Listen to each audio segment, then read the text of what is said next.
learned about pulling up this type of tile, and I don't know if it's just thicker, different material than my kitchen tile, but it's way easier to break this up with a claw hammer as opposed to just smacking it with a sledgehammer. So what you'll see on this first one is, since there's only one free side that's open and it's trapped from the left, back, and side, this one's going to crack in multiple spots, whereas I should be able to get these two up in full pieces because they'll have two open sides on them. So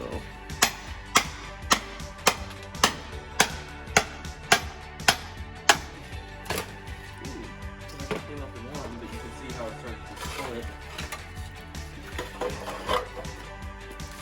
Now this one should come up pretty much in one piece.